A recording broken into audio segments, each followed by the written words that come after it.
मैंने open claw को एक महीने से ज्यादा यूज किया है and after spending hundreds of dollars in API cost I have finally fixed the memory problem. Basically आज की वीडियो में मैं आपके साथ अपने 5 हफ्तों के important lessons, tips and tricks, secret commands जो आपके सेटअप को ड्रामेटिकली इंप्रूव कर सकती हैं और सारे हैक्स शेयर करूंगा। सबसे इंपॉर्टेंट मैं आपको बताऊंगा कि कैसे आप मेरी तरह अपनी एपीआई कॉस्ट 96% तक रिड्यूस कर सकते हैं सिर्फ ओपन क्लॉ की मेमोरी फिक्स करके, क्योंकि डिफॉल्ट सेटिंग्स में ओपन क्लॉ बेसिक टास्क के लिए भी थाउजेंड्स ऑफ टोकन्स कंज्यूम करता है, which is a big problem. एक जो सबसे बेस्ट चीज मैंने डिस्कवर की है वो है ओपन क्लॉ और Na10 का combination. This has been absolutely magical for मी।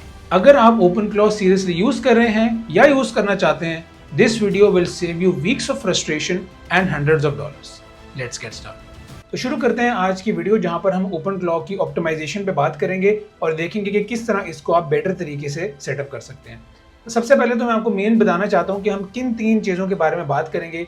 एक हमारी फाइल मैनेजमेंट होगी जिसके बारे में हम डिस्कशन करेंगे। मैं आपको दिखाऊंगा कि ओपन क्लॉ की सोल जो है, जो बेसिकली उसके पर्सोना या कैरेक्टर है, वो किस तरह मैनेज होती है soul.md फाइल में। agents.md फाइल के बारे में डिस्कशन करेंगे। ये सारी फाइल्स मैं आपको ओपन क्लॉ से दिखाऊंगा। memory.md फाइल में आपको दिखाऊंगा। ये सबसे बड़ा प्रॉब्लम है क्योंकि मेमोरी जो है, जैसे मैंने वीडियो के शुरू में बताया कि ओपन क्लॉ मेमोरी को बहुत अच्छे से डील नहीं करता और इसी वजह से बहुत ज़्यादा कॉस्ट जो है वो बढ़ जाती हैं। तो फाइल मैनेजमेंट के बारे में डिस्कशन करेंगे, उसके बाद मॉडल मैनेजमेंट के बारे में डिस्कशंस करेंगे।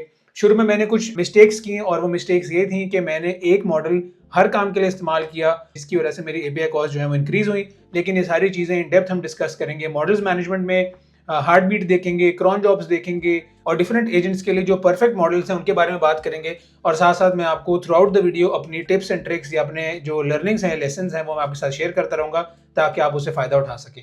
और एक बहुत ही इंपॉर्टेंट चीज़ जिसको मेरे ख्याल से मेजॉरिटी लोग जो है वो ओवरलुक कर रहे हैं, या कम से कम शुरू में मैंने ओवरलुक किया था, वो है सेशन मैनेजमेंट। सेशन मैनेजमेंट जो है ये बहुत ही क्रिटिकल है और बहुत इंपॉर्टेंट है, क्योंकि इसमें आपके जो कॉन्टेक्स्ट है या हिस्ट्री है वो बढ़ती रहती है। तो इसके बारे में भी हम बात करेंगे। इसमें हम इन डेप्थ डिस्कशन करेंगे। जब आपका सेशन बड़ा हो रहा हो तो किस तरह आप कुछ सीक्रेट कमांड्स इस्तेमाल करके, कुछ इंपॉर्टेंट कमांड इस्तेमाल करके उसको आप ऑप्टिमाइज कर सकते हैं ताकि आपका मॉडल बेहतरीन परफॉर्म करे, लेकिन आपकी एपीआई कॉस्ट जो है वो कम हो जाए।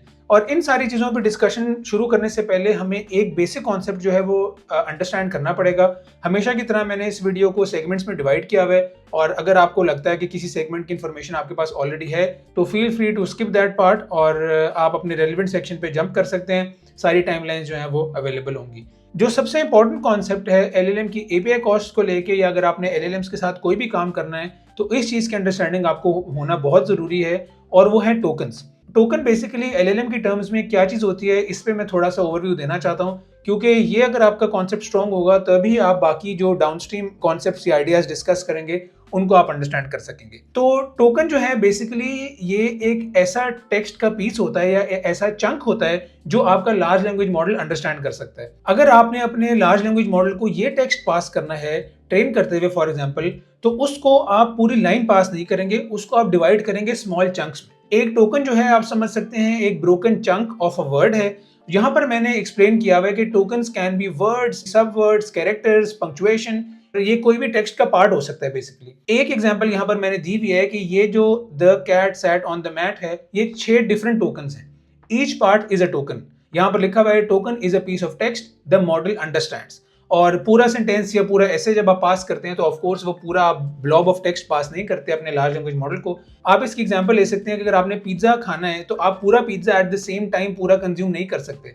आपको उसको बाइट्स में डिवाइड करना पड़ेगा और बाइट बाय बाइट उसको कंज्यूम करेंगे ताकि आप उसको डाइजेस्ट कर सके। इसी तरह आप समझ सकते हैं कि जो टेक्स्ट है, बेशक वो एक लाइन है या एसेज हैं, आपका लार्ज लैंग्वेज मॉडल उनको एट वन टाइम पूरा कंज्यूम नहीं कर सकता, उसको वो छोटे बाइट्स में डिवाइड करेगा। और जो बाइट है, एक बाइट है, उसको हम टोकन कहते हैं। जैसे अगर हम पिज्जा की एग्जांपल लें तो हर इंसान का बाइट साइज डिफरेंट होता है। कुछ जो है वो छोटे बाइट्स लेते हैं, कुछ लोग बड़े बाइट्स लेते हैं। इसी तरह एलएलएम्स जो हैं उनके भी टोकन साइजेस डिफरेंट होते हैं, और ये जो प्रोसेस है ये एक टोकनाइजर परफॉर्म करता है कि पूरे ब्लॉब ऑफ टेक्स्ट में से आपने कितने बाइट्स बनाने हैं, कितने पीसेस बनाने हैं, वो काम है टोकनाइजर का। तो यहाँ पर भी लिखा हुआ है tokens are the building blocks of text for the AI model. तो ये एक बेसिक कॉन्सेप्ट है टोकन का जो मैं डिस्कस करना चाहता था बिफोर गोइंग फॉरवर्ड। अब हम बात करते हैं कि ओपन क्लॉ का सबसे बड़ा मसला क्या है और वो इतने ज्यादा टोकन्स क्यों कंज्यूम करता है फॉर अ सिंपल टास्क। मैं आपको एक सिंपल एग्जांपल से एक्सप्लेन करता हूं। पहले तो हम देखेंगे कि ओपन क्लॉ वो काम किस तरह करता है, उसके बाद हम देखेंगे कि एक LLM जो नॉर्मल LLM की कॉल होती है, जैसे आप API कॉल भेजते हैं OpenAI को या एंथ्रोपिक को, तो उसमें कितने टोकन्स कंज्यूम होते हैं और सेम काम करने के लिए OpenClaw कितने टोकन्स कंज्यूम करता है।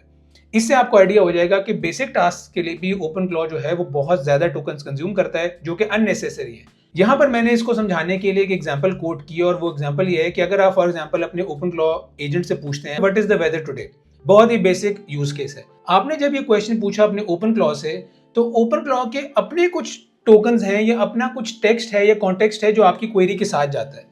सिर्फ ये बेसिक क्वेरी LLM के पास नहीं जाती, LLM के पास कुछ कोर इंस्ट्रक्शंस जाती हैं जो कि OpenClaw की बिल्ट इन इंस्ट्रक्शंस हैं। तो they are around 3000 to 5000 tokens. ये मैंडेटरी हैं, ये आप चेंज नहीं कर सकते, इसमें आप एडिटिंग नहीं कर सकते। ये OpenClaw ऐसे कॉन्फ़िगर्ड है कि हर LLM कॉल के साथ इस तरह की कॉल्स के लिए भी ये इंस्ट्रक्शंस या ये टोकन साथ जाएंगे ही जाएंगे। तो एक ये मसला है। दूसरा मसला है कॉन्टेक्स्ट फाइल्स। आपने जब भी OpenClaw सेटअप किया है तो उसके अंदर कुछ डेटा जो है आपने स्टोर किया है। आपने जब अपने बारे में बताया है कि my name is Hasan, I am an AI engineer या AI एंथुसियास्ट, जो भी आपने अपनी डिटेल्स दी हैं वो आपकी agents.md फाइल में स्टोर होगी। उसके बाद आपने जो OpenClaw को बताया है कि वो किस तरह बिहेव करेगा, आपके OpenClaw का नाम, उसकी पर्सनालिटी, उसके बारे में जो इन्फॉर्मेशन आपने बताया है कि वो प्रोएक्टिव होना चाहिए, वो जो भी डिटेल्स आपने दी हुई हैं वो उसकी soul.md फाइल में एग्जिस्ट करेगी। ये फाइल्स भी मैं आपको भी दिखाऊंगा और आपको बताऊंगा कि किस तरह ये डेटा जो है वो स्टोर होता है। उसके बाद जो memory.md फाइल है ये भी जाएगी आपकी LLM कॉल के साथ, और memory.md फाइल में बेसिकली आपकी जो हिस्ट्री है, जो आपकी पास्ट हिस्ट्री है, वो सारी जाएगी। OpenClaw बेसिकली क्या करता है कि जब आप उससे इंटरैक्ट करते हैं तो आपकी इंटरैक्शन में से जो इंपॉर्टेंट इंफॉर्मेशन है वो memory.md फाइल में स्टोर कर लेता है। और हर चीज memory.md फाइल में स्टोर करने का नुकसान ये है कि ओवर टाइम ये बहुत बड़ी होती रहती है, इसका साइज बहुत बढ़ता रहता है।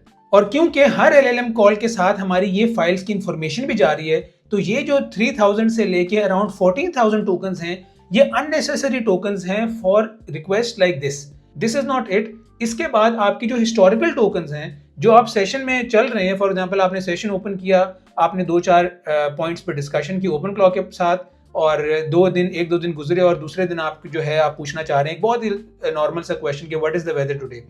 जो उस सेशन की सारी हिस्टोरिकल डिस्कशन होगी वो सारी LLM के पास एज API कॉल जाएगी। तो ये बहुत ज्यादा कॉन्टेक्स्ट जो है वो बढ़ जाता है। अगर आपने पीछे जो है वो 20 मैसेजेस किए हैं, तो जो 20 मैसेजेस की इंफॉर्मेशन है वो सारी OpenClaw जो है वो LLM को पास करेगा along with this question.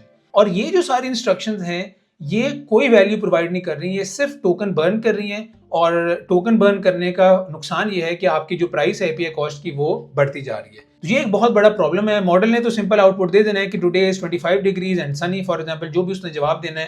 Total tokens जो हमने कंज्यूम किए हैं एक सिंपल सवाल का जवाब देने के लिए, टोकन्स अराउंड 15,000 टोकन्स जो है वो आपने कंज्यूम किए। और अगर तो आप टॉप मॉडल इस्तेमाल कर रहे हैं, एंथ्रोपिक का ओपस लेवल मॉडल इस्तेमाल कर रहे हैं, तो ये एक simple query will cost you around 10 to 20 cents, and this is a lot of money for a very simple and basic query. इससे ज्यादा बेसिक क्वेरी आप अपने AI एजेंट से नहीं पूछेंगे, और अगर इसके लिए वो 10-20 सेंट्स स्पेंड कर रहे हैं तो आपके सेटअप में प्रॉब्लम है और आपको उसका ऑप्टिमाइज करने की जरूरत है। अगर आप इस तरह के 10 मैसेज पूछते हैं तो $2-3 आप सिर्फ वेदर का पूछते हुए जो है वो स्पेंड कर लेंगे, and that is why OpenClaw's default settings need adjustment. अब हम डिस्कस करते हैं कि ये सेम काम एक लार्ज लैंग्वेज मॉडल से जब आप करवाएंगे विदाउट OpenClaw या विदाउट यूजलेस कॉन्टेक्स्ट, तब आपका वर्कफ्लो जो है वो किस तरह काम करेगा।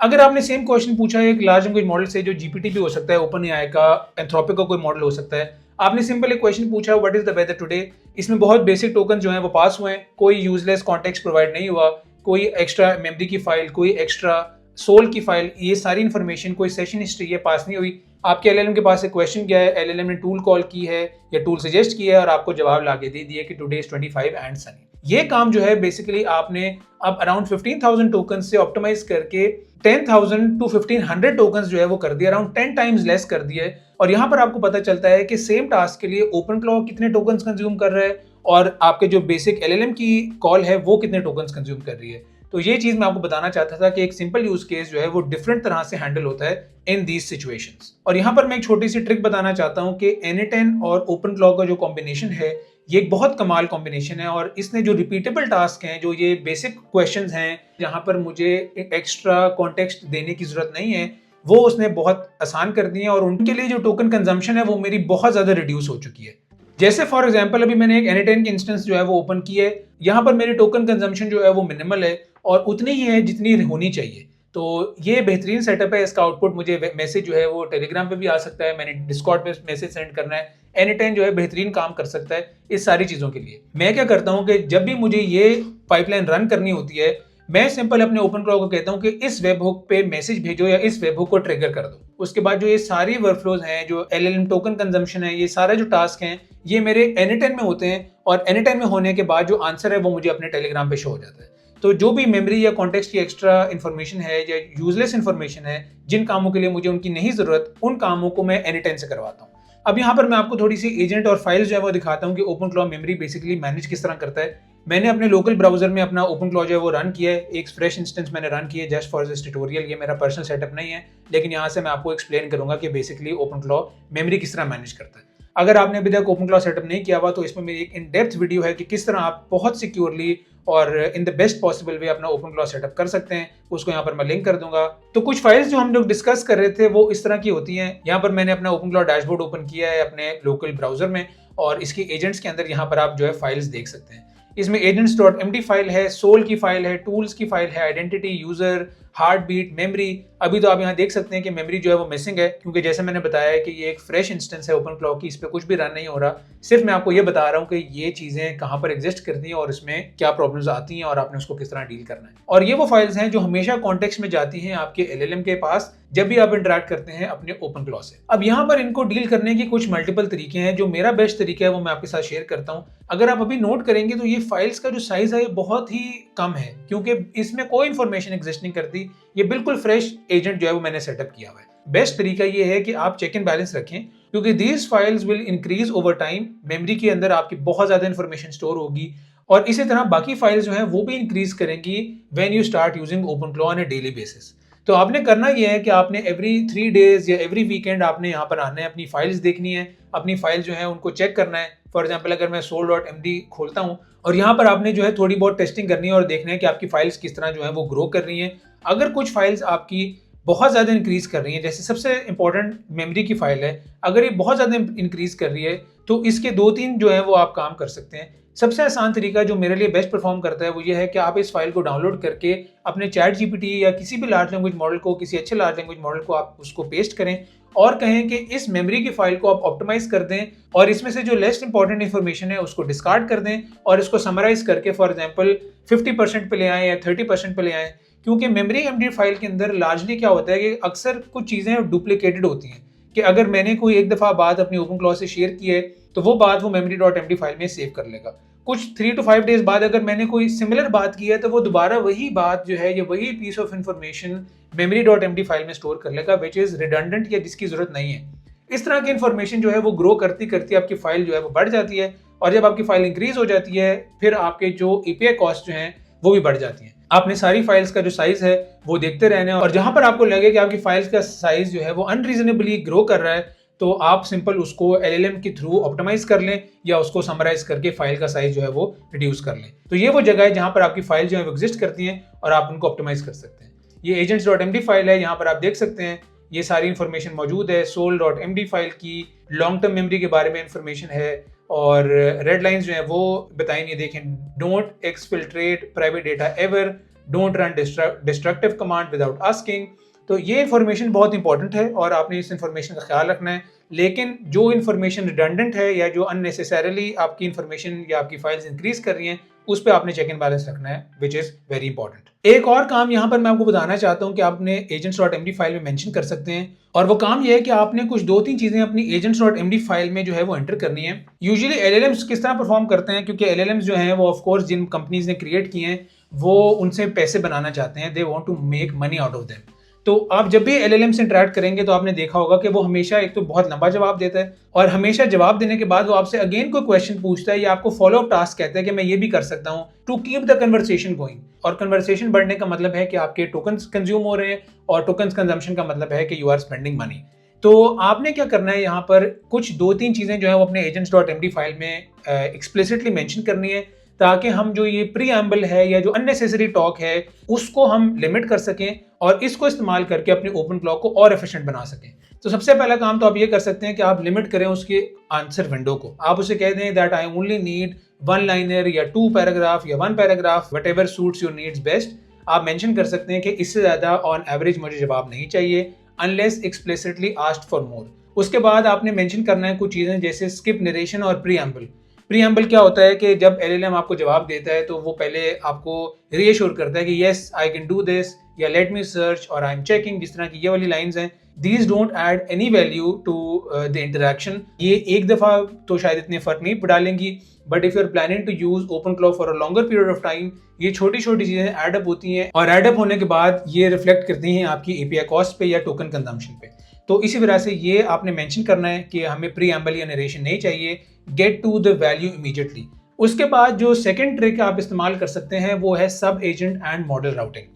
सब एजेंट और मॉडल राउटिंग का मतलब ये है कि जब आपने कोई डिफरेंट टास्क करने हैं, अगर आपको पता है कि आपका एक यूट्यूब रिसर्च का टास्क है, फॉर एग्जांपल मैं यूट्यूब पे वीडियोस बनाता हूँ, अगर मैंने यूट्यूब पे रिसर्च करनी है या यूट्यूब पे मैंने कोई टॉपिक्स जो हैं वो सर्च करने हैं, तो उसके लिए मैं एक स्पेशल सब एजेंट बनाऊँ और उसका मॉडल जो है वो मैं उस हिसाब से सेट करूँ। अगर तो रिसर्च करनी है तो उसका डिफरेंट मॉडल हो सकता है, अगर कोडिंग का टास्क है तो उसका डिफरेंट मॉडल हो सकता है। अगर आपको कंफर्म नहीं है कि आपने कौन सा मॉडल इस्तेमाल करना है तो आप ओपन राउटर को भी कह सकते हैं कि वो डिसाइड करे कि कौन सा मॉडल जो है वो आपके लिए बेहतरीन काम करेगा। ओपन राउटर आपको ये भी फंक्शनैलिटी देता है।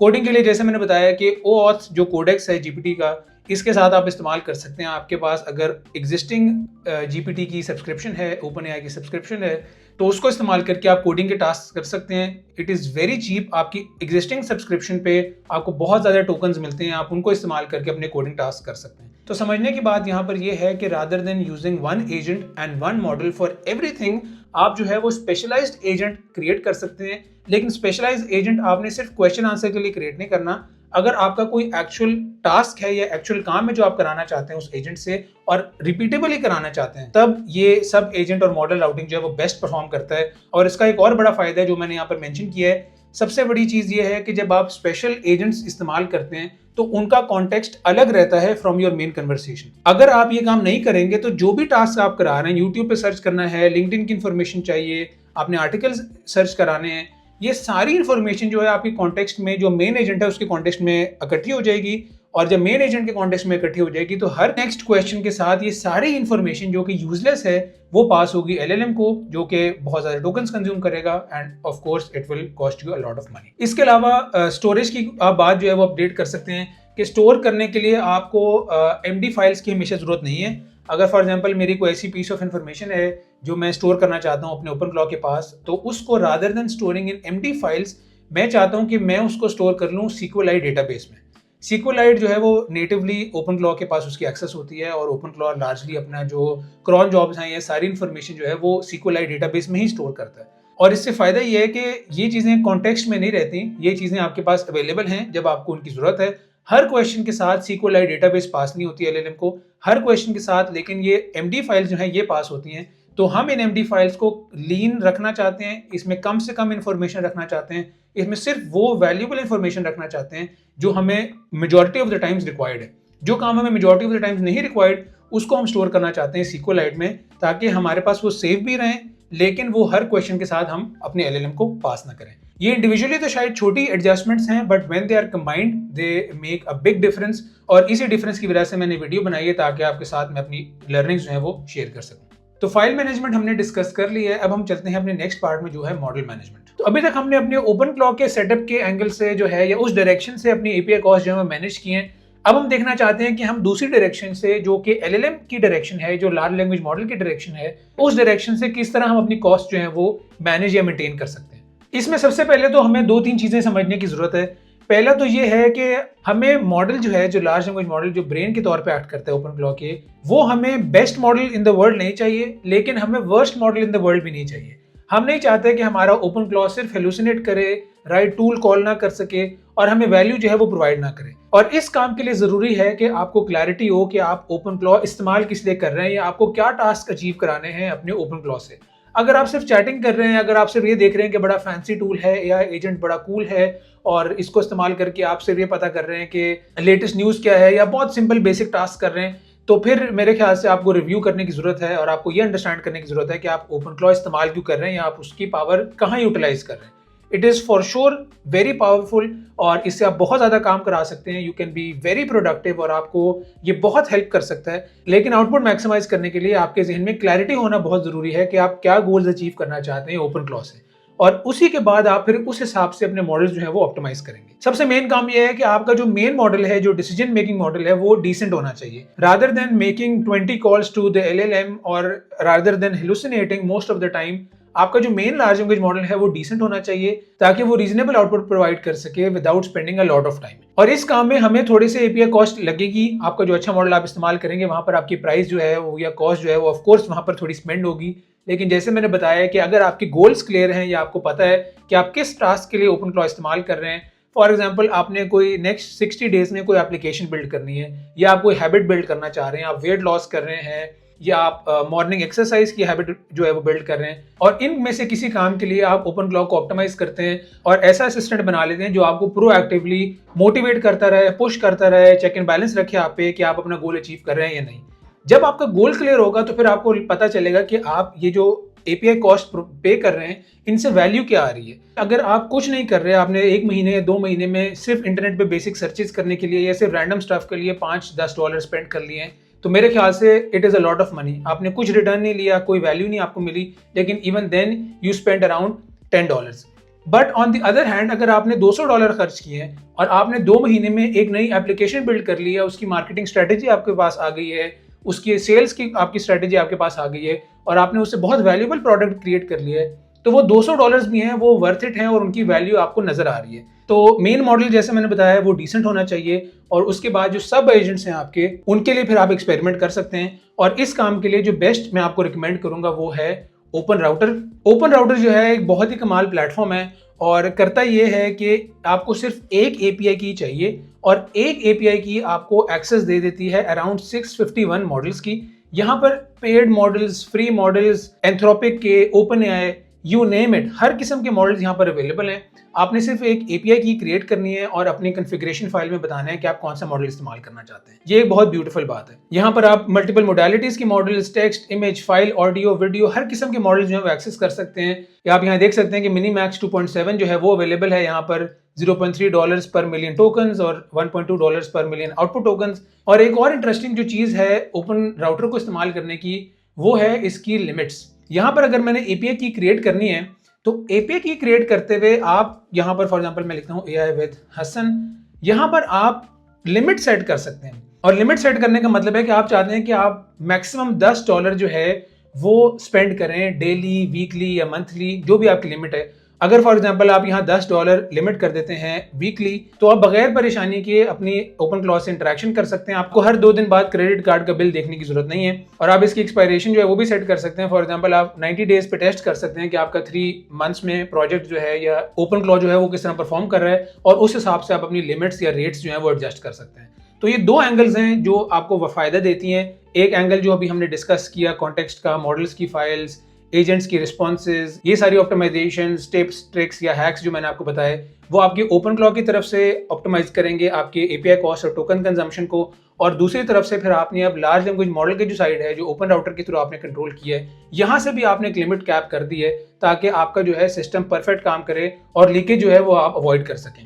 इसके बाद हम चलते हैं दोबारा N8N पे। यहाँ पर मैं आपको 1-2 और वर्कफ्लोज जो बहुत इनक्रेडिबल हैं और जिन्होंने मुझे पर्सनली बहुत फायदा दिया है वो मैं डिस्कस करना चाहता हूँ। जैसे हम सबको पता है और मैंने बार बार अपनी वीडियोस में भी बताया है कि आपने ओपन क्लॉ कभी भी अपने मेन कंप्यूटर में रन नहीं करना। कभी भी आपकी वर्क की ईमेल या प्राइमरी जो पर्सनल ईमेल है इसकी एक्सेस आपने ओपन क्लॉ को नहीं देनी।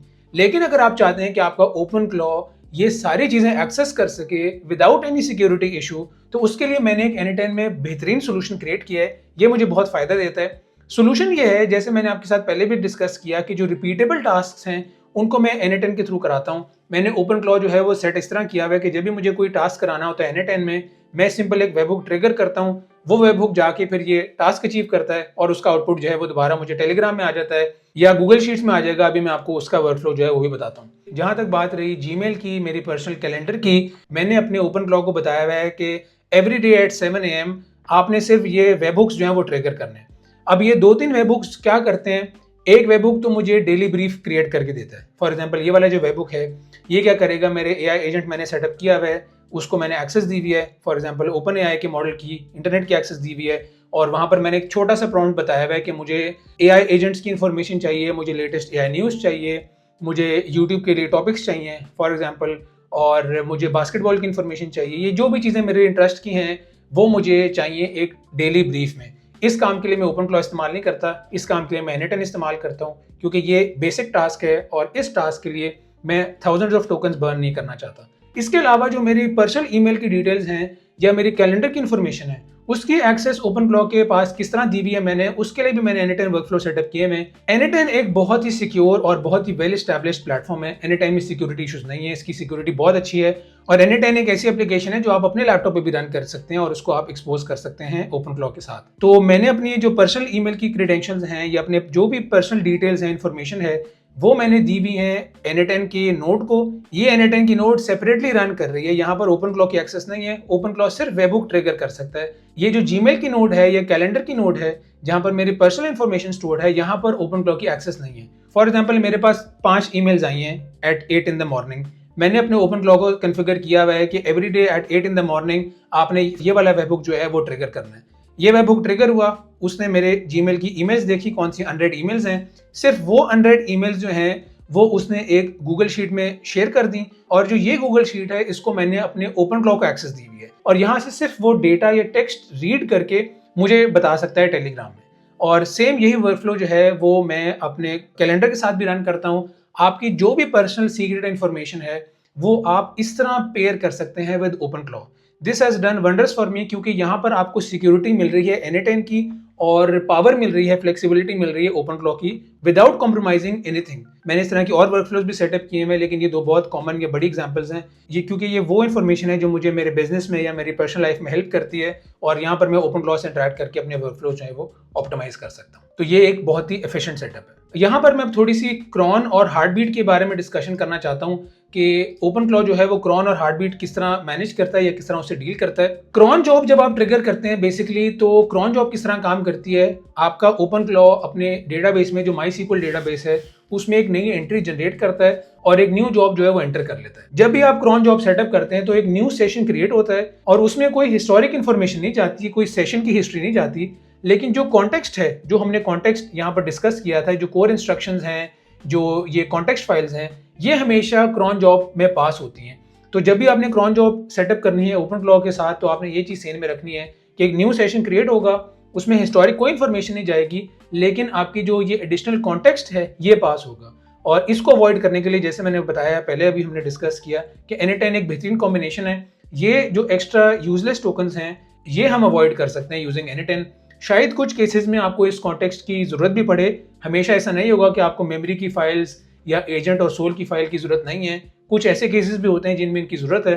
तो बताने का मकसद सिर्फ ये है कि आप आइडेंटिफाई कर सके कि कहाँ पर आपको ये इन्फॉर्मेशन सेंड करने की जरूरत है और कहाँ पर नहीं है। जहाँ पर आपको इस इन्फॉर्मेशन की जरूरत है कॉन्टेक्स्ट में, तब आप ओपन क्लॉ की क्रॉन जॉब्स इस्तेमाल करें। जहाँ पर इस इन्फॉर्मेशन की जरूरत नहीं है वहाँ पर आप एनीटाइम जैसे टूल्स का इस्तेमाल कर सकते हैं। इसके अलावा जो हार्ट बीट है, हार्ट बीट बेसिकली किस तरह काम करती है, आप हार्ट बीट कन्फिगर कर सकते हैं। हार्ट बीट चेक करती है कि आपका ओपन क्लॉक किस तरह काम कर रहा है, आपके सेशन किस तरह जो है वो परफॉर्म कर रहे हैं। और हार्ट बीट का जो मैसेज है वो LLM को जाता है विद एवरीथिंग। इसमें आपके सेशन की हिस्ट्री, आपका फुल कॉन्टेक्स्ट, ये एक बहुत हैवी मैसेज होता है जो LLM को जाता है, और LLM फिर आपको आइडेंटिफाई करके बताता है कि आपकी सेशन हिस्ट्री किस तरह है और आपका ओपन क्लॉक किस तरह परफॉर्म कर रहा है। जरूरी नहीं है कि आपका जो मेन मॉडल है वही आपकी हार्ट बीट जो है वो भी चेक करके बताएगा। आपको एक रीजनेबल मॉडल चाहिए, ओपस लेवल का मॉडल भी नहीं चाहिए जो कि बहुत एक्सपेंसिव और टॉप ऑफ द लाइन है, लेकिन आपको बहुत ही बेसिक जो फ्री मॉडल्स हैं वो भी नहीं चाहिए। एक रीजनेबल मॉडल चाहिए जो कि ये टास्क अचीव कर सके। अगर आप बहुत ही एक्सपेंसिव मॉडल यूज करते हैं हार्ट बीट के लिए और आपने जो है उसका इंटरवल 15 मिनट सेटअप किया हुआ है, तो वो अराउंड $10-20 कॉस्ट करेगा सिर्फ हार्ट बीट चेक करने के लिए। तो ये चीज़ जो है वो भी आपने ज़हन में रखनी है कि कब आपने क्रॉन जॉब इस्तेमाल करनी है, कब आपने एनीटाइम जैसे टूल्स इस्तेमाल करने हैं, अपना टास्क ऑफलोड करना है एक थर्ड पार्टी टूल पे या एक एक्सटर्नल टूल पे, कितनी फ्रीक्वेंटली आपको हार्ट बीट की ज़रूरत है, और क्रॉन और हार्ट बीट जो है इसके साथ कितनी इन्फॉर्मेशन जाती है LLM के पास। ये सारी इन्फॉर्मेशन आपके पास होना बहुत ज़रूरी है ताकि आप अपना एक पर्सनल यूनिक एक्सपीरियंस जो है उसको सेटअप कर सकें यूजिंग ओपन क्लॉ और उसकी पावर मैक्सिमाइज कर सकें। अब हम चलते हैं अपनी सेशन मैनेजमेंट में। हमने फाइल मैनेजमेंट और मॉडल मैनेजमेंट पर डिस्कशन कर लिया है। अब यहाँ पर मैं थोड़ी सी सेशन मैनेजमेंट की बात करना चाहता हूँ कि जब आप इंटरेक्शन कर रहे हैं, जब आप चैट कर रहे हैं अपने ओपन क्लॉ से, बेशक वो टेलीग्राम के थ्रू हो, डिस्कॉर्ड के थ्रू हो, बेशक आप जो है वो इस तरह अपनी ब्राउजर कंट्रोल पे या आप डैशबोर्ड है यहाँ पर इंटरेक्ट कर रहे हो, यहाँ पर आपके पास मल्टीपल ऑप्शंस हैं अपना सेशन मैनेज करने के लिए। सेशन बेसिकली क्या चीज़ होती है कि जब आप अपनी चैट कर रहे होते हैं तो जो एक सेशन की हिस्ट्री होती है वो हमेशा एलएलएम के पास जाती है। जैसे हमने अपनी वीडियो के शुरू में भी देखा कि जो हिस्टोरिक डिस्कशन है, जो ये वाला पार्ट हमने डिस्कस किया था कि historical conversation from the same session, ये पास होती है एलएलएम को। उसको ऑप्टिमाइज करना बहुत ज़रूरी है, क्योंकि अगर आप फॉर एग्जांपल एक ही सेशन रन कर रहे हैं और आप जो है वो 2 वीक्स तक एक ही सेशन रन कर रहे हैं तो आपकी हिस्ट्री बहुत बढ़ चुकी है और आपका जो हिस्टोरिक कॉन्टेक्स्ट है वो बहुत ज़्यादा बढ़ चुका है, जिसमें कुछ यूजलेस इन्फॉर्मेशन है, शायद कुछ यूजफुल भी हो लेकिन लार्जली उसमें यूजलेस इन्फॉर्मेशन होगी। यहाँ पर मैं आपको कुछ कमांड्स बताता हूँ। सबसे पहले तो एक नया सेशन रन करने के लिए /new जो है वो कमांड है। जब आप /new लिखेंगे, यहाँ पर अगर मैं फॉर एग्जांपल ये /new लिखूंगा तो आप देख सकते हैं कि ये स्टार्ट अ न्यू सेशन की कमांड है। इससे आप एक नया सेशन स्टार्ट कर सकते हैं, आपको कुछ करने की जरूरत नहीं है। अगर आप टेलीग्राम से इंटरेक्ट कर रहे हैं अपने ओपन क्लॉ से, आप /new लिखें, उसी चैट बॉक्स में आपकी न्यू सेशन जो है वो सेटअप हो जाएगा। अगर आप यहाँ पर रन कर रहे हैं, आपने सिंपल यहाँ पर न्यू लिखना है और आपका न्यू सेशन जो है वो सेटअप हो जाएगा। और अब यहाँ पर आप देख सकते हैं कि एक न्यू सेशन क्रिएट हो चुका है। हे Hasan, Zeus here, I'm up and ready to help. What do you want to tackle right now?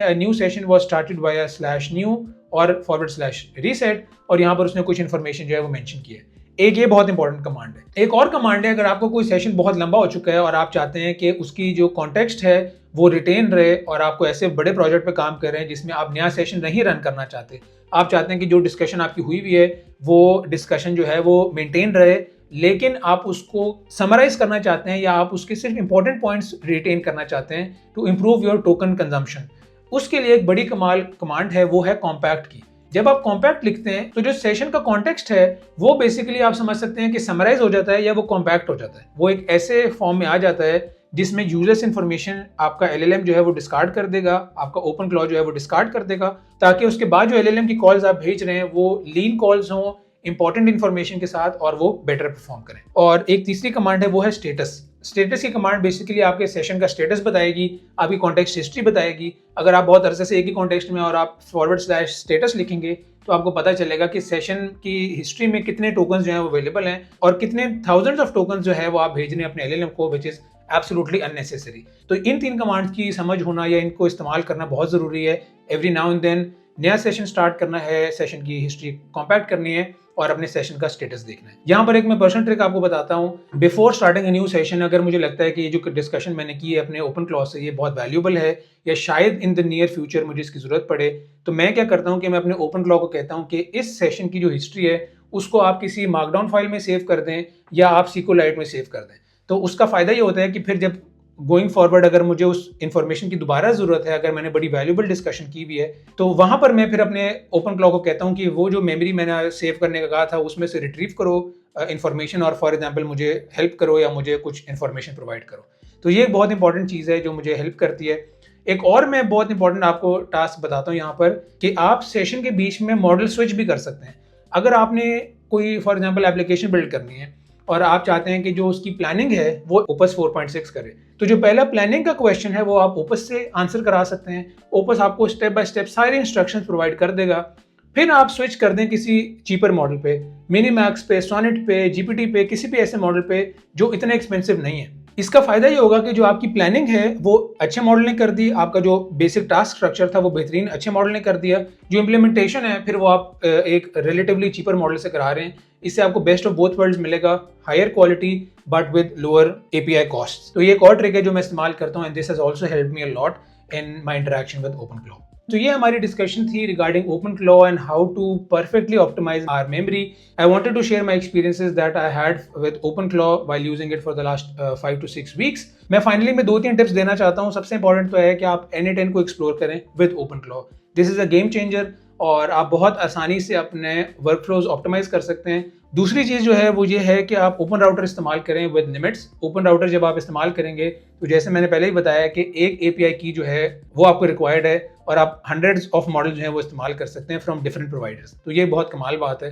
और दूसरी कमाल बात ओपन राउटर की ये है कि आप लिमिट सेट कर सकते हैं अपनी API की पे कि डेली या वीकली आपने इस बजट से या इस थ्रेशोल्ड से ऊपर नहीं जाना। उसके बाद एक और बहुत इंपॉर्टेंट टिप जिसने मुझे बहुत फ़ायदा दिया वो ये है कि आप अपने ओपन क्लॉज से फीडबैक ले सकते हैं। आफ्टर एवरी 3 to 5 डेज या 7 डेज आप ओपन क्लॉज से फीडबैक ले सकते हैं कि आपने ओपन क्लॉज को किस तरह इस्तेमाल किया। वो आपको एक समरी रिपोर्ट दे देगा कि फॉर एग्जांपल आपने 70% ऑफ द टाइम सिर्फ इंटरनेट पे सर्च करने को बोला है और आपके ओपन क्लॉ ने 20% ऑफ द टाइम कुछ एप्स डेवलप किए हैं और आपके ओपन क्लॉ ने 5% ऑफ द टाइम जो है वो आपको वेदर बताया है।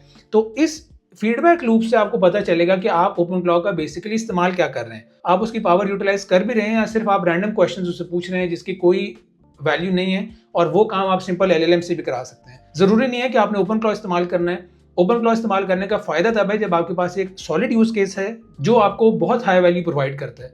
तो फीडबैक जो है वो बहुत जरूरी है। आपने टोकन्स की फीडबैक लेना है, अपने आइडियाज की फीडबैक, अपने यूजेज की फीडबैक, और फिर स्लोली एंड ग्रेजुअली उसको इम्प्रोवाइज करना है। बिजनेसेस को, कंपनीज को, प्रोफेशनल्स को इस टाइम ओपन क्लॉ की जरूरत है। उनको सेटअप नहीं करना आता क्योंकि थोड़ा सा ये कॉम्प्लिकेटेड सेटअप है और उनको एक एफिशिएंट सेटअप रिक्वायर्ड है। आप ये सारी टीचिंग्स या लर्निंग्स इस्तेमाल करके अपनी ओपन क्लॉ की डिप्लॉयमेंट सर्विसेज जो हैं वो सेल कर सकते हैं ऑन प्लेटफॉर्म्स लाइक फाइवर या अपवर्क, और इवन लिंक्डइन पे भी आपको लोग मिलेंगे जिनको ओपन क्लॉ डिप्लॉयड चाहिए। आप ये सारी लर्निंग्स इस्तेमाल करके अपनी ओपन क्लॉ की फ्रीलांस सर्विसेज भी प्रोवाइड कर सकते हैं। So that is all for today. I hope that this video was helpful. Thank you for watching it till the end. See you in the next one.